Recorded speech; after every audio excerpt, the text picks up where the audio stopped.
Hi friends, welcome. If this is your first time visiting, welcome. If you're returning, welcome back. Thank you so much for stopping in. So today I am going to make this Cinderella Starbucks tumbler. I love these cold cup Starbucks tumblers and I love decorating them. So I am using an SVG of the castle with Mickey ears. I got this off of Etsy. The one thing I will say is it didn't really give dimensions on how big you should make it, what you should size it to.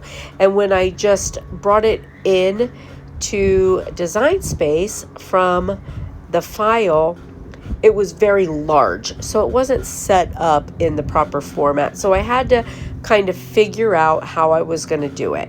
Now, with that being said,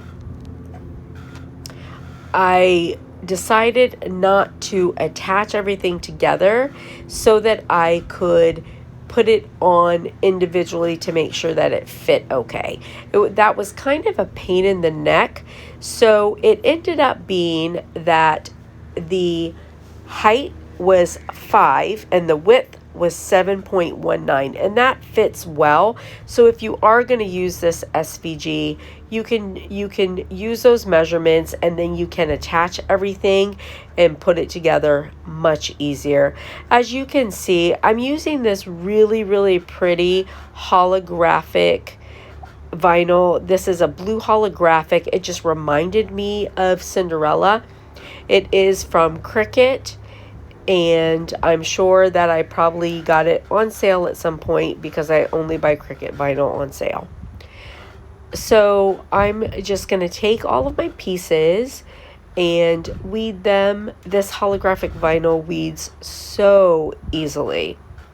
And I'm going to put everything together on my tumbler. Now, these Starbucks tumblers, I do spray them with alcohol prior. I personally like to use denatured alcohol, but I like to spray everything, get rid of any fingerprints or, oily substances, anything that might make your decals not stick properly.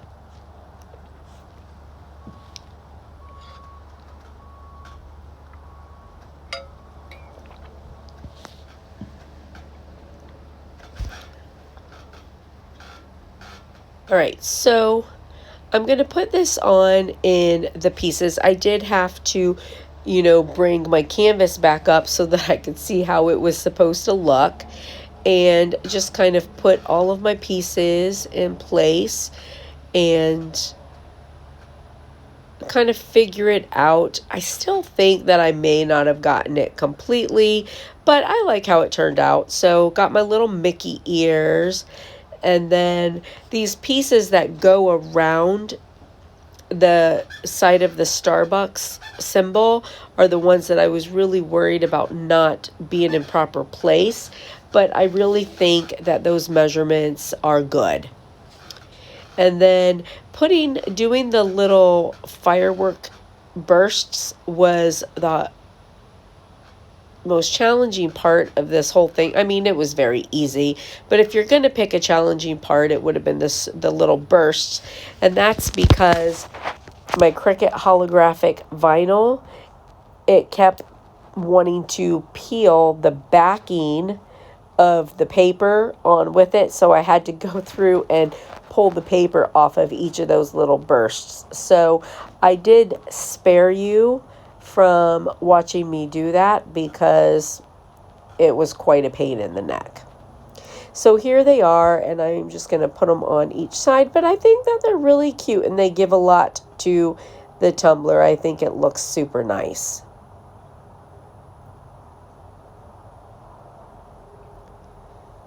So we'll get all the little bursts on.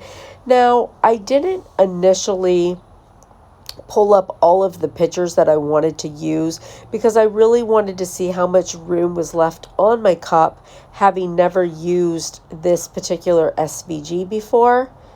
I wanted to know how much room I had available before I took the time to print stuff and then wasted materials.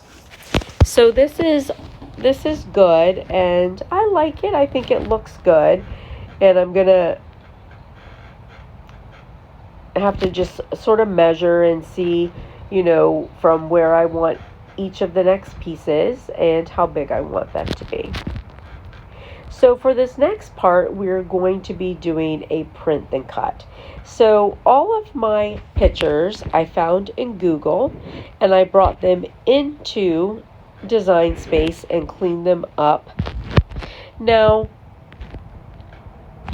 when it comes to these types of pictures, so I'm using a clear sticker paper, and the reason I'm using a clear sticker paper is because I want my cup, I like it to look like a watercolor type of effect, and clear sticker paper tends to do that for me.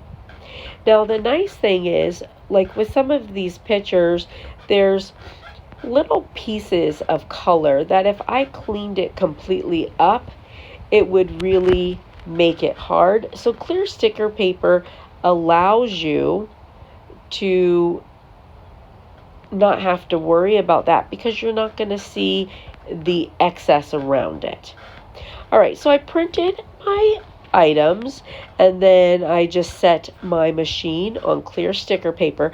Now please let me tell you, when you're doing a print and cut, if you're new to this, please know you need to line your material up completely evenly to the edges. This is one time that it really does matter because it has to do with the calibration that happens when you're doing the print and cut for it to know where to cut. So it goes in and it reads your little print and cut lines, and now it's cutting. It's a really quick process. So now we have our pictures. And I'm just going to weed this. This clear sticker paper weeds really easily. But I did cut off that excess. And the reason for that is I can still use that. I can still print on that. And if you are new and you don't know how to not waste those materials and still print, let me know if you need a video on that. I think I have done one previously. So here I was just showing how there are some places I just left the white in because knowing it would be clear sticker paper, I didn't want to take a chance of cutting little pieces and messing it up. So that's what I was talking about earlier. So now I'm going to go in and put my different decals on. This first one, I love this, and it says, "Live as if there were no midnight." I love it. So we're just going to put that on. And, with the clear sticker paper, it's also nice because if you need to go and cut around corners and stuff so that it doesn't touch something else, you can't tell when it's on that you've done that. Now, with stuff like this and clear sticker paper, you want as thin of sticker paper as you possibly can. So I'm going to put on my little carriage. I love it. I love Cinderella. I love pretty much all things Disney. Disney is one of my favorites. And then we're going to put on our other decals to go along with it. And I really like how this turned out. It is so nice. Now, after this, you can seal this any way you want to. You don't always have to seal it, but if you're doing something that's printable, you're better to seal it because otherwise, if it gets wet, you're taking a risk of your color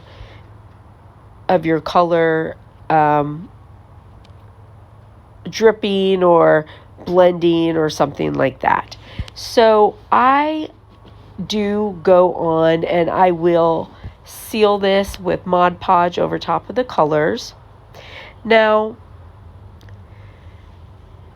I get asked a lot if I put epoxy on these. I personally don't put epoxy on these tumblers. They're thin, and if you squeeze them, you can actually just break the epoxy and it shatters. So, not my preference. I know a lot of people worry about plastics and leaching and stuff like that. I mean, I'm not a scientist, but from what I've read, and I've read a lot about it, I've really tried to look it up. It has to do with BPA and VOCs. So, if you are using non BPA plastics and you are using food safe epoxy, that when it comes together as an inert plastic, it has low BPA, low VOCs. Well, in my mind, it stands to reason that there wouldn't be a problem. Because if you don't have any of the products that cause a problem, how can you have a problem?